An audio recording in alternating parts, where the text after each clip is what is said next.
Hello बच्चों, आप सभी को टैलेंट इंस्टीट्यूट में स्वागत है।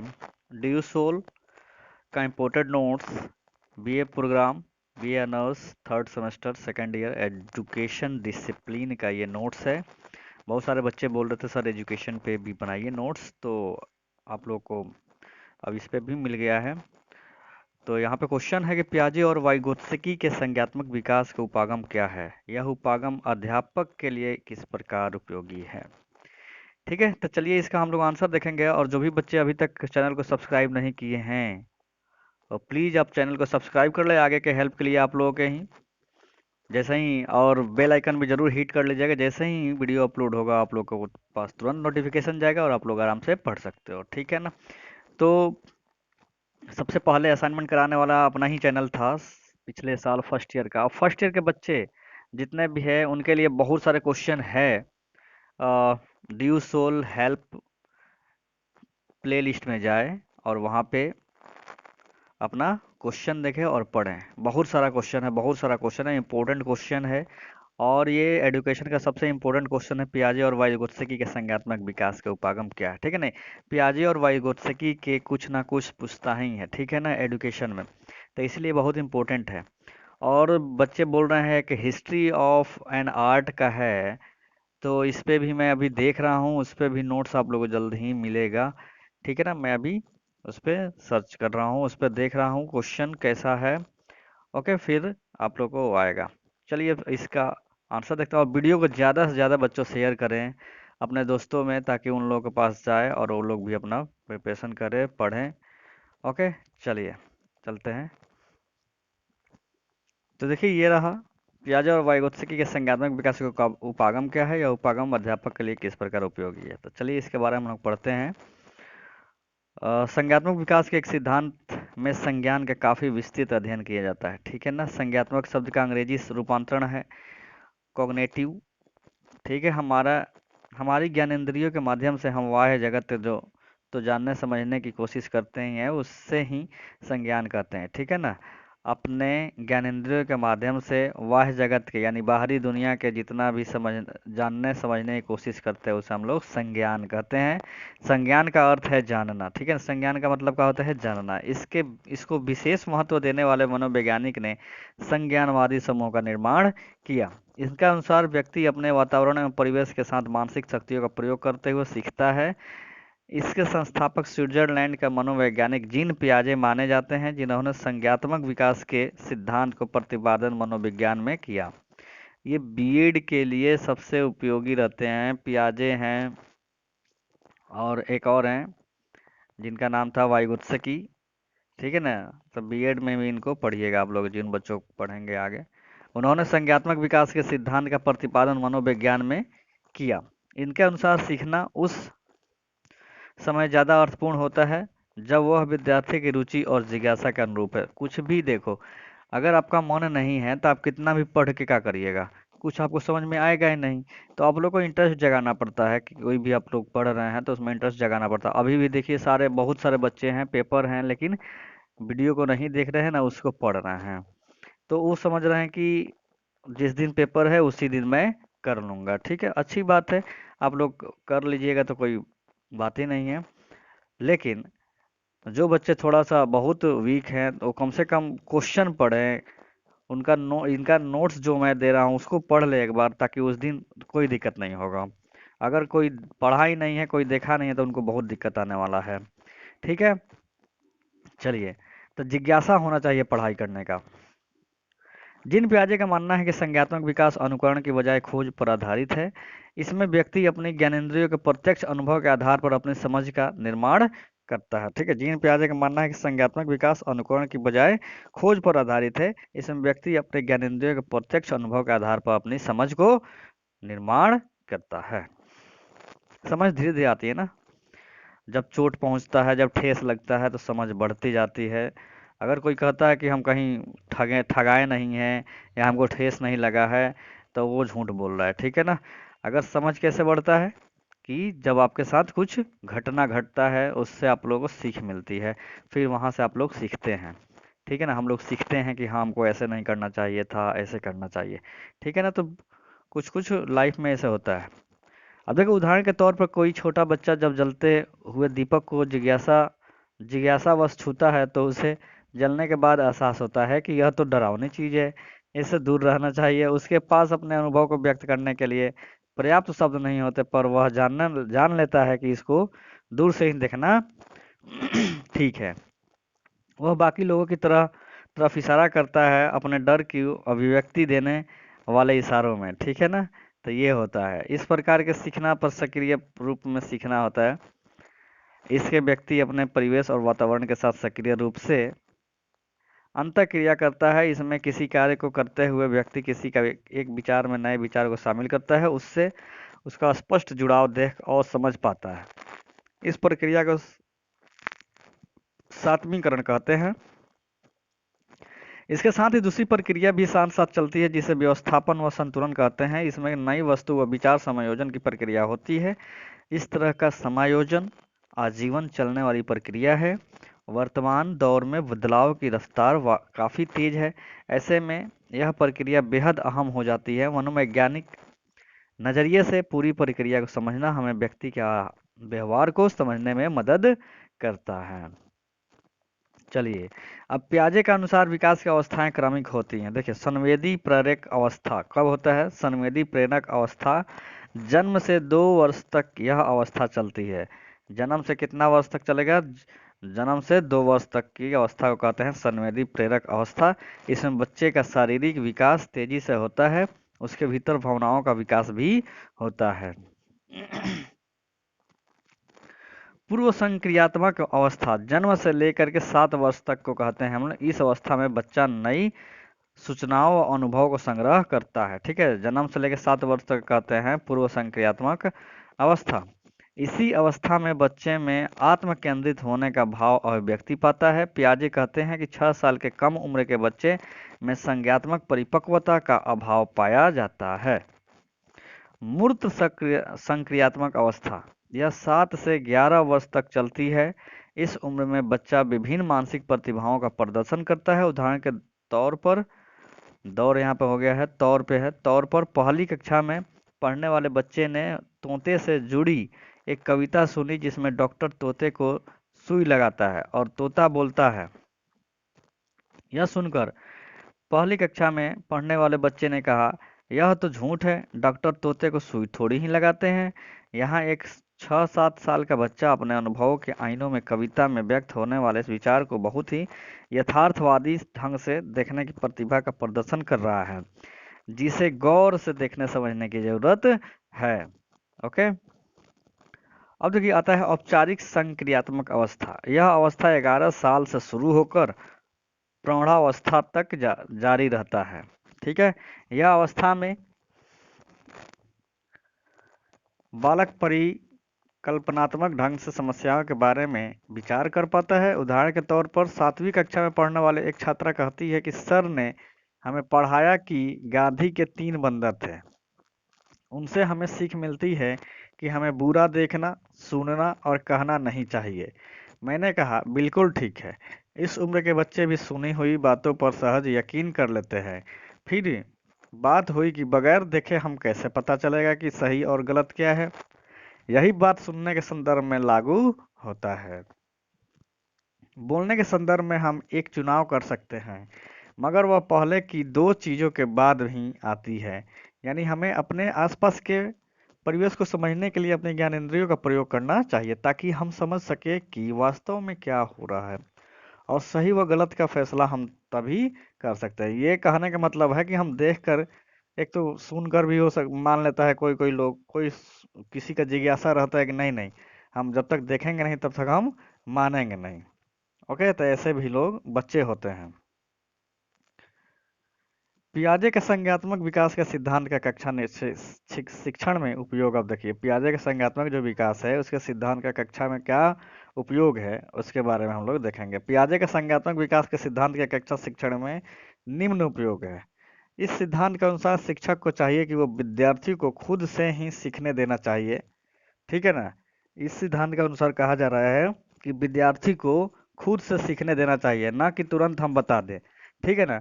जब तुरंत आप बता ही दोगे तो फिर बच्चा सीखेगा क्या। इसीलिए कहा जा रहा है कि तुरंत बताना नहीं चाहिए। बच्चे को अपने स्वयं से सीखना चाहिए, वे अपने अधिगम का स्वयं से संचालन कर सके, ठीक है ना, वह अपने पढ़ाई को आगे अपने से कर सके, ठीक है ना।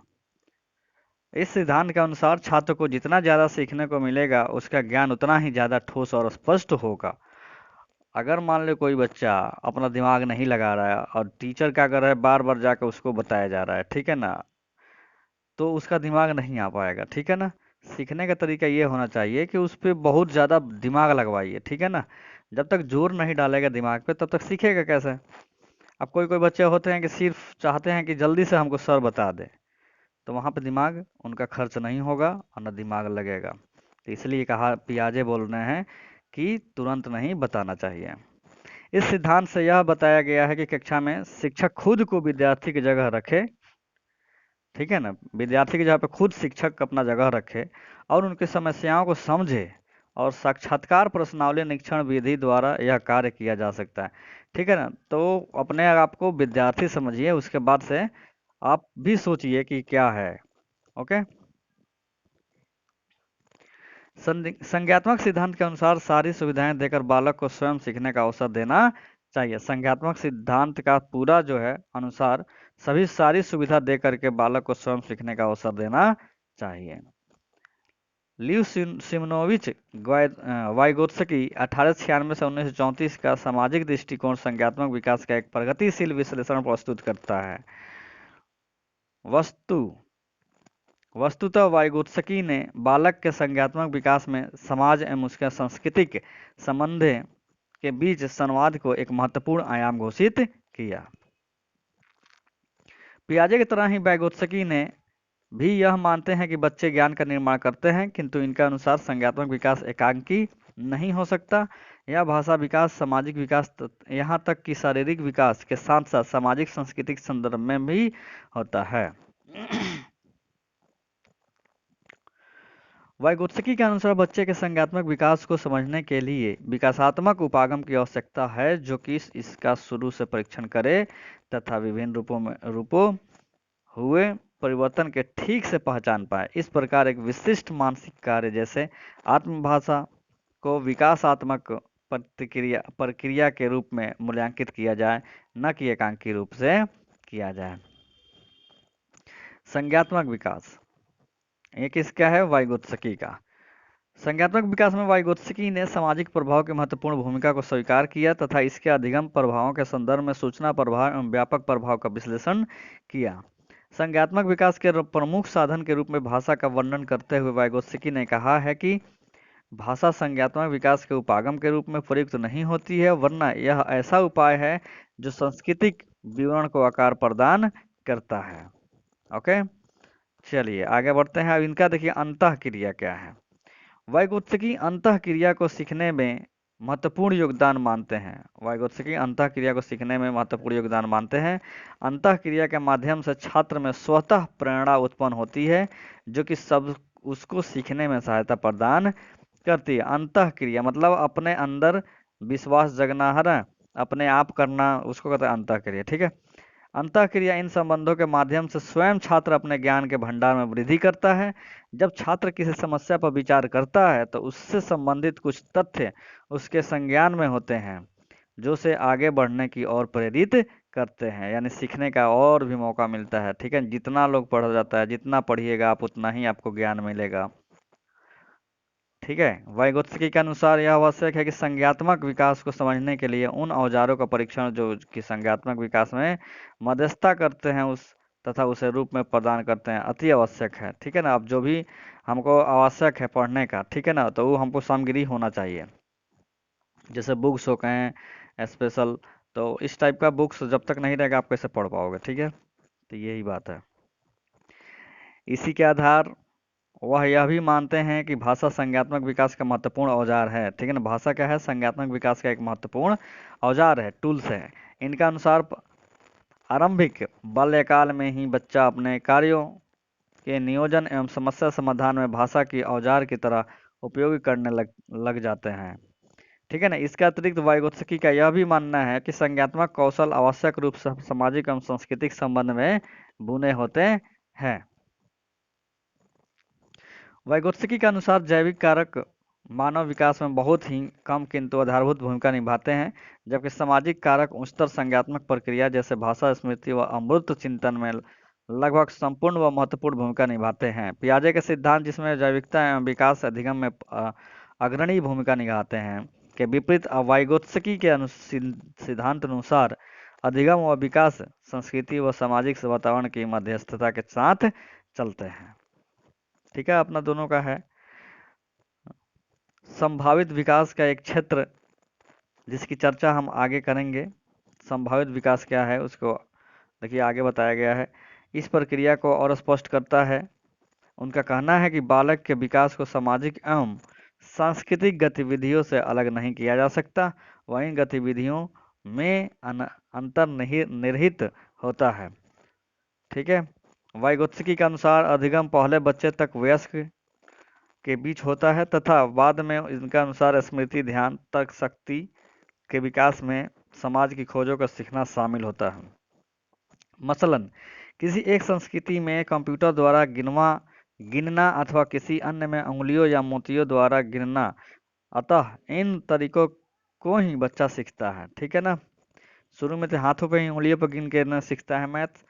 वाइगोत्स्की के सिद्धांत के अनुसार ज्ञान बाह्य वातावरण में स्थित तथा सहयोगी होता है, अर्थात ज्ञान विभिन्न व्यक्तियों एवं वातावरण जैसे वस्तु, औजार, किताबें, मानवीय निर्मितियों इत्यादि तथा समुदाय जिसमें व्यक्ति रहता है में वितरित होता है। यह सिद्धांत सुझाता है कि दूसरों के साथ अंतर क्रिया तथा सहयोगात्मक क्रियाओं द्वारा जानने की प्रक्रिया गुणात्मक रूप से श्रेष्ठ होती है। ठीक है, इन दावों के आधार पर वाइगोत्स्की अधिगम तथा विकास के बारे में विशिष्ट तथा प्रभावी विचार प्रकट करते हैं। अतः वे इस बात पर जोर देते हैं कि संज्ञानात्मक विकास की प्रकृति वस्तुतः सामाजिक है, न कि संज्ञानात्मक, जैसा कि पियाजे का मानना है। इस प्रकार पियाजे का सिद्धांत निर्मितवाद है, जबकि वाइगोत्स्की का सिद्धांत सामाजिक निर्मितवाद है। वाइगोत्स्की के इन शब्दों से यह और भी अधिक स्पष्ट होता है हमारे स्वयं का विकास दूसरों के द्वारा होता है। ठीक है ना, अपना जो स्वयं का विकास होगा दूसरा बताता है, फिर हम अपना पढ़ते हैं और जानते हैं उसके बारे में और अपना विकास को आगे करते हैं। ठीक है ना, अतः वाइगोत्स्की के अनुसार सभी मानसिक या बौद्धिक क्रियाएं पहले बाहरी समाज की दुनिया में घटित होती है तथा अंतः क्रियाओं द्वारा बच्चे अपने समुदाय की संस्कृति, सोचने और व्यवहार करने के तरीके को सीखते हैं। और इसी के चलते वाइगोत्स्की ने सामाजिक वातावरण के विभिन्न पक्षों जैसे परिवार, समुदाय, मित्रता तथा विद्यालय के बच्चों के विकास में भूमि पर बल दिया। देखो, सबसे पहले बच्चों का विकास कहाँ पे होता है? परिवार में। ठीक है ना, परिवार में क्या आपको माहौल है, क्या माहौल मिल रहा है, तो बच्चे सबसे पहले वहीं से सीखते हैं, क्योंकि पहले गुरु तो माता पिता ही है। ठीक है ना, उसके बाद से गुरु आते हैं। तो पहला जो सीख मिलती है बच्चों को तो घर से मिलता है, समुदाय से मिलता है, इसलिए ये बताया गया है। संभावित विकास का क्षेत्र, ठीक है ना, वाइगोत्स्की द्वारा प्रयुक्त यह संप्रत्यय उस अंतर को परिभाषित करता है जो कि बच्चे के द्वारा बिना किसी सहायता के लिए किए गए निष्पादन तथा किसी वयस्क या अधिक कुशल साथी की मदद से किए गए निष्पादन में होता है। दूसरे शब्दों में बच्चा जो कर रहा है तथा जो करने की क्षमता रखता है के बीच क्षेत्रों को जेपीडी कहा जाता है। वाइगोत्स्की ने सामाजिक प्रभाव मुख्यतः निर्देशन बच्चे के संज्ञानात्मक विकास में योगदान को दर्शाने हेतु जेपीडी के संप्रत्यय प्रयोग किया है। ढांचा निर्माण विकास के संभावित क्षेत्रों में संबंधित संप्रत्यय है। ढांचा निर्माण एक तकनीकी है जो सहायता के स्तर में परिवर्तन करती है। शिक्षण करते समय या सहयोगी अधिगम के शिक्षक या अधिक कौशल वाले सहयोगी को अधिक मात्रता के समसामयिक निष्पादन के अनुसार अपने परामर्श को समायोजित करना पड़ता है। जैसे कि यदि कोई नई तरह की समस्या है तो अधिक निर्देशन देने पड़ते हैं, परंतु जैसे जैसे छात्र की क्षमता व कार्य अभ्यास बढ़ता जाता है निर्देशन की संख्या कम हो जाती है। ठीक है ना, अब उसका दिमाग बढ़ते जाएगा तो हम लोग को टीचर को क्या होता है कि कम ही समझाने पर वो समझ जाता है। वाइगोत्स्की के अनुसार संवाद ढांचा निर्माण का महत्वपूर्ण औजार है। बच्चों के पास अव्यवस्थित तथा असंगठित संप्रत्यय होते हैं, जबकि कुशल सहायक के पास क्रम एवं बुद्धि संगत विचार होते हैं। बच्चे तथा कुशल सहायक के बीच संवाद के परिणाम स्वरूप बच्चे के विचार ज्यादा क्रमबद्ध संगठित तर्कसंगत और औचित्यपूर्ण हो जाते हैं। वाइगोत्स्की का सामाजिक विकास सिद्धांत की विशेषताएं। अब देखिए वाइगोत्स्की का सामाजिक विकास सिद्धांत की विशेषताएं क्या है। सीखना एक सार्वभौमिक क्रिया है जो कि निरंतरता की स्थिति में पाई जाती है, अर्थात यह प्रक्रिया निरंतर रूप से चलती रहती है। सीखने में प्रमुख रूप से सांस्कृतिक संगठन, सामाजिक संस्थाएं, विद्यालय एवं संस्कृति का महत्वपूर्ण योगदान होता है। सीखने में कहाँ कहाँ ये तो सांस्कृतिक संगठन, सामाजिक संस्थाएं, विद्यालय एवं संस्कृति महत्वपूर्ण योगदान होता है। अंतः क्रिया के द्वारा विद्यालय छात्रों को अधिगम प्रक्रिया का एक निर्देशित स्वरूप प्रदान करता है। सीखने की प्रक्रिया में एक दूसरे व्यक्तियों का अनुकरण प्रमुख भूमिका का निर्वाह करता है। जैसे छात्र द्वारा शिक्षक का अनुकरण एवं बालक द्वारा माता पिता का अनुकरण। छात्र द्वारा शिक्षक का अनुकरण मतलब हो गया कि निर्देश, है ना, जैसे शिक्षक बोला वैसे बच्चा करते हैं, और बालक जो अपने माता पिता को देख करके सीखते हैं, अनुकरण करते हैं। अधिगम प्रक्रिया में जेपीटी का प्रमुख स्थान होता है।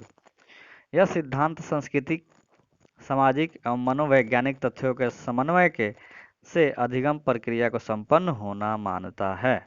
ओके, तो यही यहाँ पे अब समाप्त हो गया है एजुकेशन का। ये क्वेश्चन बहुत महत्वपूर्ण है और ये पूछ भी सकता है, ठीक है, क्योंकि एजुकेशन का सबसे महत्वपूर्ण प्रश्न है ये, पियाजे और वाइगोत्स्की का संज्ञात्मक विकास। ओके, तो बच्चों अब इसको आप पढ़िए, और जो भी बच्चे अभी बोल रहे हैं बहुत सारे नोट्स के लिए, तो उनका भी मिलेगा। मैं कोशिश कर रहा हूँ कि उनका भी बन जाए, जल्दी से जल्दी बने और अपलोड मैं कर दूँ, ठीक है ना। चलिए अब इसको आप लोग पढ़िए, फिर मिलते हैं अगले वीडियो में। थैंक यू सो मच बच्चों। और हाँ, वीडियो को ज़रूर शेयर करें अपने दोस्तों में, ज़्यादा से ज़्यादा देखिए, पढ़िए, अपना प्रिपरेशन जारी रखें। Okay, thank you so much बच्चों।